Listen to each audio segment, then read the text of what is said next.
നമസ്തേ. ചെന്നൈയിൽ നിന്ന് 46 കിലോമീറ്റർ അകലെ വാച്ചീശ്വരൻ കോവിൽ മഹാദേവൻ്റെ ക്ഷേത്രമാണ്. അതിപുരാതനമായ ക്ഷേത്രം. ശരിക്കും ഈ ക്ഷേത്രത്തിൻ്റെ പ്രധാന കവാടം കടന്ന് ക്ഷേത്രത്തിനുള്ളിൽ പ്രവേശിക്കുമ്പോൾ പാറക്കല്ലുകൾക്ക് മുകളിൽ കല്ലുകൾ അടുക്കി വെച്ച് നിർമ്മിച്ച പുരാതനമായ ക്ഷേത്രം. വല്ലാത്തൊരു ഫീലാണ്, നമുക്ക് വിവരിക്കാൻ കഴിയില്ല. അതേപോലത്തെ ഒരു മാനസികാവസ്ഥയിലേക്ക്, ഒരു പ്രത്യേക മാനസിക തലത്തിലേക്ക് നമ്മൾ മാറും. ഈ ശ്രീകോവിലിൽ മഹാദേവനെ ദർശിച്ചു കൊണ്ട് നിൽക്കുമ്പോൾ നമുക്ക് ശരിക്കും ക്ഷേത്രത്തിന് മുമ്പിൽ മഹാദേവൻ്റെ സാന്നിധ്യം അനുഭവിച്ചറിയാൻ കഴിയും. അത്രത്തോളം മനോഹരമായ ശക്തിയുള്ള പുരാതനമായ ഒരു ക്ഷേത്രം.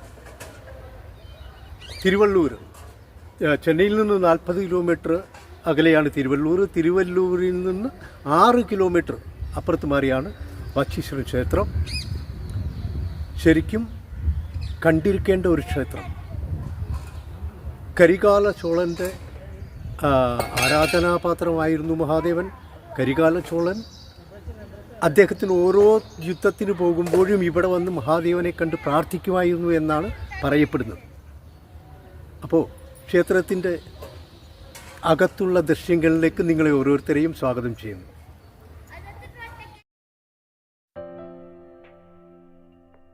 തമിഴ്നാട്ടിലെ തിരുവള്ളൂർ ജില്ലയിലെ തിരുപ്പാസൂരിലാണ് വാസീശ്വരൻ ക്ഷേത്രം. മഹാദേവന്റെ ക്ഷേത്രമാണ്.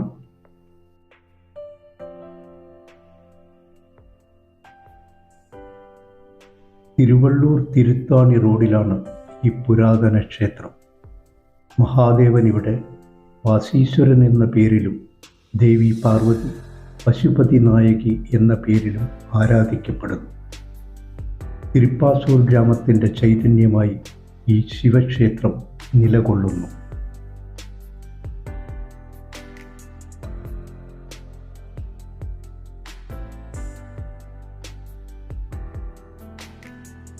ക്ഷേത്രത്തിൻ്റെ മുൻപിലെ ആൽമരമാണ്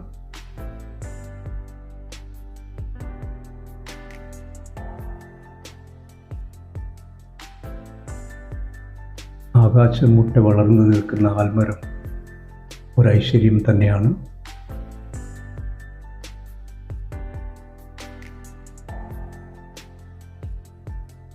ചോള രാജാക്കന്മാരുടെ കാലത്ത് നിർമ്മിക്കപ്പെട്ടതാണ് ഈ ക്ഷേത്രം. കരികാല ചോളൻ ഈ ക്ഷേത്രത്തിൽ അനവധി തവണ സന്ദർശനം നടത്തിയതായി രേഖകൾ പറയുന്നു.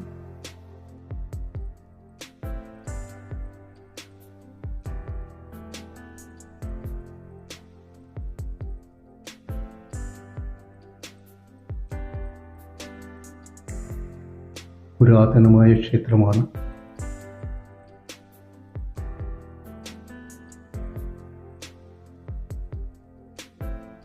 അതിമനോഹരമായ ഗോപുരങ്ങൾ, ദ്രാവിഡ ശില്പഭംഗിയുടെ കരുത്ത് വിളിച്ചോതുന്ന മനോഹര ശില്പഭംഗി നമുക്കിവിടെ ആസ്വദിക്കാൻ കഴിയും.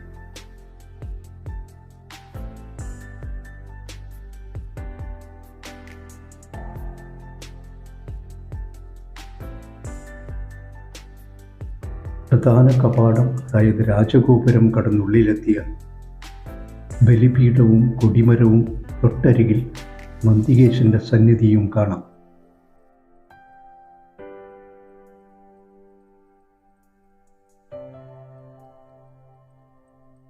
കിഴക്കോട്ട് ദർശനമുള്ള ശ്രീകോവിലിന്റെ ചുറ്റമ്പലത്തിലെ കാഴ്ചകളാണിത്.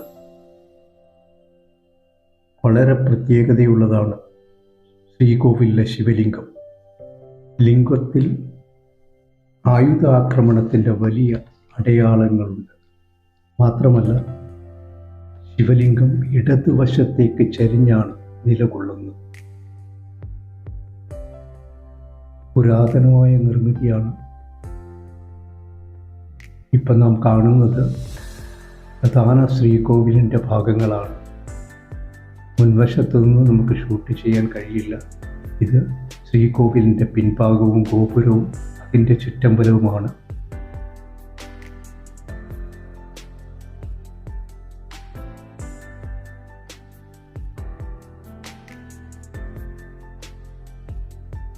ഒറ്റക്കൽ തൂണുകളാണ്.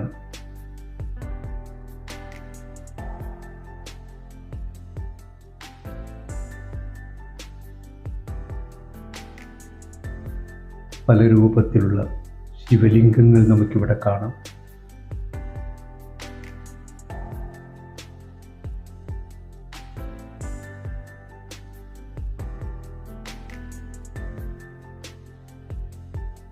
പുരാതനമായ നിർമ്മിതിയാണ്.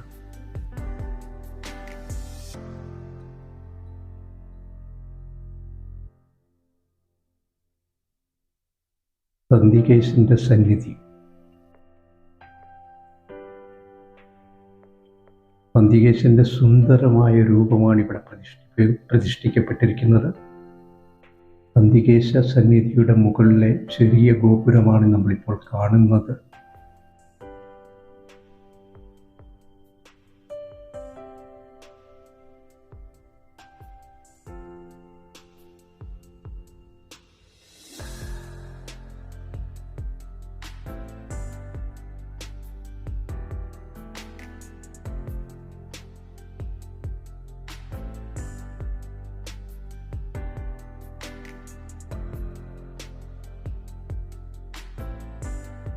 പ്രകൃതി ഭംഗിയാൽ അനുഗ്രഹീതമാണ് ഈ ക്ഷേത്രം. വല്ലാത്തൊരു ആകർഷണം ആർക്കും തോന്നും. നന്ദികേശന്റെ അരികിലൂടെ ക്ഷേത്രത്തിൽ ഉള്ളിലേക്ക് കടന്നാൽ അപൂർവ ഊർജപ്രവാഹം നമുക്ക് അനുഭവിച്ചറിയാനാകും.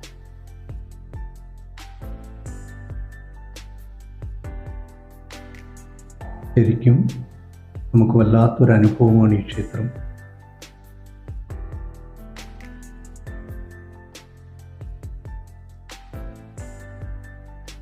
ഇത് ഈ ക്ഷേത്രത്തിലെ പുരാതനമായ ഒരു മണ്ഡപമാണ്. ഏതാണ്ട് തകർന്നുകൊണ്ടിരിക്കുന്ന ഒരു മണ്ഡപം. ഒരിക്കൽ ബ്രഹ്മദേവനും വിഷ്ണുദേവനും തമ്മിൽ ആരാണ് ശക്തൻ എന്ന കാര്യത്തിൽ വലിയ തർക്കമുണ്ടായി. തർക്കം കലഹത്തിലേക്ക് അടുത്തപ്പോൾ മഹാദേവൻ ഒരു ജ്വാലയായി അവർക്ക് മുന്നിൽ പ്രത്യക്ഷപ്പെട്ടു. ഈ ജ്വാലയുടെ ഉറവിടം കണ്ടെത്താൻ വിഷ്ണുവിനെയും ബ്രഹ്മദേവനെയും വെല്ലുവിളിക്കുന്നു. ബ്രഹ്മാവ് ഹംസത്തിൻ്റെ രൂപത്തിൽ ജ്വാലയുടെ മുകളിലെ ഉറവിടം തേടി പറന്നുയർന്നു. വിഷ്ണു വരാഹരൂപത്തിൽ ജ്വാലയുടെ അടിഭാഗത്തെ ഉറവിടം തേടി യാത്രയായി. എന്നാൽ രണ്ട് ദേവന്മാർക്കും ജ്വാലയുടെ ഉറവിടം കണ്ടെത്താനായില്ല. വിഷ്ണു തൻ്റെ പരാജയം സമ്മതിച്ചു. എന്നാൽ ബ്രഹ്മദേവൻ താൻ ജ്വാലയുടെ ഉറവിടം കണ്ടെത്തിയെന്ന് കളവ് പറയുകയായിരുന്നു. കോപാകുലനായ മഹാദേവൻ തൻ്റെ ആരാധനാലയങ്ങളിൽ ബ്രഹ്മാവിന് പൂജയുണ്ടാവില്ല എന്ന് ശപിക്കുകയും ചെയ്തു. ഈ സംഭവത്തെ ലിംഗോദ്ഭവം എന്ന് വിശേഷിക്കപ്പെടുന്നു. അന്ന് പ്രത്യക്ഷപ്പെട്ട ജ്വാല ശിവലിംഗമായി രൂപം പ്രാപിച്ചെന്നും ആ ശിവലിംഗമാണ് ഇവിടുത്തെ പ്രതിഷ്ഠയെന്നും വിശ്വസിക്കപ്പെടുന്നു.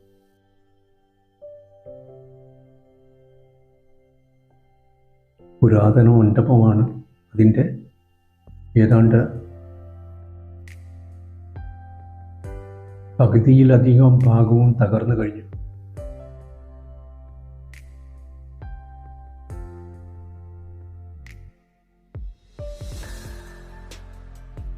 കല്ലുകൾക്ക് മുകളിൽ കല്ലുകൾ കൊണ്ട് നിർമ്മിച്ചവയാണിത്.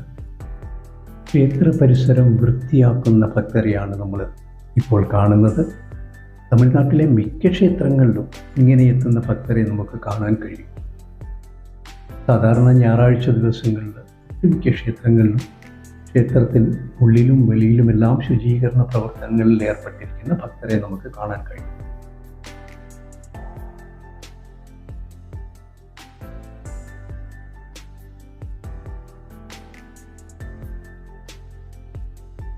അതിമനോഹരമായ ഗോപുരങ്ങളാണ് ഈ ക്ഷേത്രത്തിലുള്ളത്.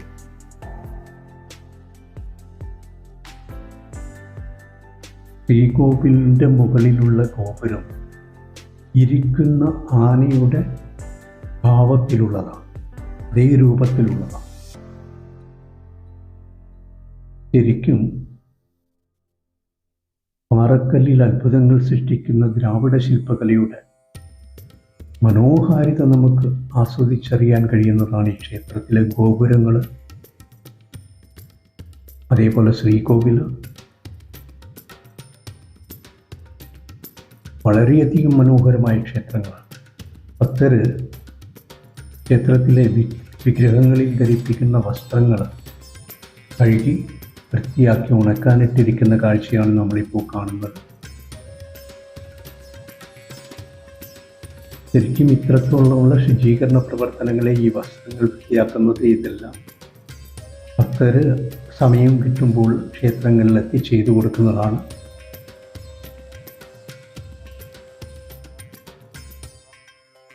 ഈ കോവിലിൻ്റെ മുകളിലുള്ള ഗോപുരമാണ്. ഇരിക്കുന്ന ആനയുടെ രൂപമാണ് ആ ഗോപുരത്തിന്. പുറത്തെ മതിലിനുള്ളിലുള്ള ഭാഗമാണ് നമ്മളിപ്പോൾ കാണുന്നത്.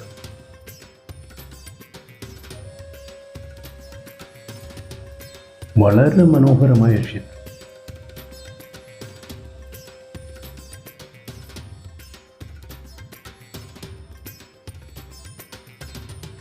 പ്രിയപ്പെട്ടവരായ നിങ്ങൾ ഈ ചാനൽ ഒന്ന് സബ്സ്ക്രൈബ് ചെയ്യണം. അതേപോലെ തന്നെ നിങ്ങളുടെ സ്നേഹിതർക്ക് ഈ ചാനൽ ഒന്ന് പരിചയപ്പെടുത്തണം. അതുപോലെ വീഡിയോ ഇഷ്ടപ്പെട്ടാൽ ലൈക്ക് ചെയ്യണം. അതേപോലെ നിങ്ങളുടെ അഭിപ്രായങ്ങൾ കമൻറ്റായി അറിയിക്കണം. നിങ്ങൾക്കെല്ലാവർക്കും ആ ദേവൻ്റെ അനുഗ്രഹം ഉണ്ടാകട്ടെ എന്ന പ്രാർത്ഥനയോടെ നന്ദി, നമസ്തേ, വണക്കം.